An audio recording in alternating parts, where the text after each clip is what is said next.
Yeah, well, by Rocco Stano with School Library Journal, and we're here at the UN, right across the street from the UN, for the annual Jane Addams Book Awards, and lo and behold, we have Jane Addams with us. Well, welcome, Jane. It's a pleasure to have you, and the Book Awards, I know, are special.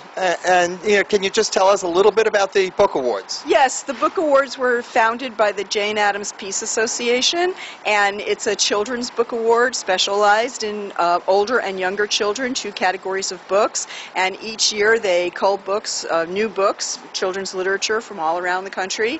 And then they have 2 sets of honorees, 2 honorees in the young children category, 2 honorees in the older children category, and then 2 award winners. So we've really seen wonderful presentations today and readings from the different books and wonderful acceptance speeches, books on Doris Huerta and Temple Grandin, and a book called We March about Birmingham, and really inspiring high-class literature that brings history to young people.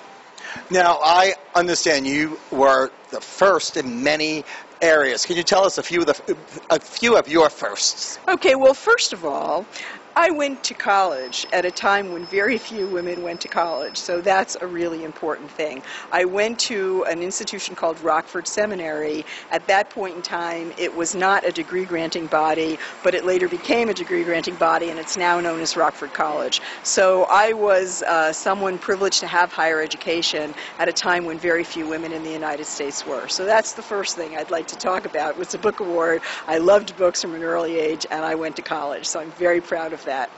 More? And you were the first woman to win a very prestigious award. Yes, yes. At the end of my life, with many exciting intermediary stages, I became the first American woman to win a Nobel Peace Prize. That was in 1931, and I'm very gratified by that award and all the hard work, primarily from Women's International League for Peace and Freedom, WILF. It's a little bit of a complicated acronym.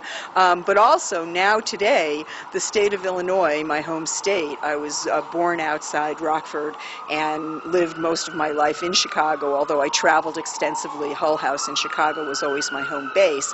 And now the state of Illinois has honored me with a day, Jane Addams Day, which is the first day named for a woman in the state of Illinois, and one of the only days in the entire country that's named for a woman. So that is a great honor. I'm sorry, the date again, we had the backdrop of New York here. Yes. Well, the date is December 10th, which is the day that the Nobel Peace Prizes are distributed. So rather than pick my birthday, which is September the 6th, a lot of kids are not in school at that time, they picked December 10th, which is, again, the day the Nobel Peace Prizes are given out, and the day that in 1931 I became the first American woman to win a Nobel Peace Prize. Well, I learned something here today, that at Hull House, it was the first kindergarten in the United States. Was that something they mentioned? Yes, Hull House was a settlement house based on the settlement house that I saw in London when I was traveling after I finished my college education. And Hull House was the first settlement house in the United States, very prominent. And we did a number of very, very wonderful and innovative things there, including the kindergarten. We had a whole range of educational, cultural programs, also daycare for children and other support services for some of the mothers in the community. So Hull House was a thriving complex. Unfortunately, the complex that was the Hull House complex has now been torn down. It's now the site of University of Illinois Chicago campus. But the Hull House mansion, the beginning of the Hull House endeavor, is still standing, and it sits in Chicago as a museum and cultural center. Well, if you go to Chicago, make sure you stop by the Hull House Mansion and visit. That's where you lived, right? That's where I live. It's on Halsted Street, right on the campus of the University of Illinois Chicago campus. And you never know where Jane's going to pop up, so she may be coming to a city near you.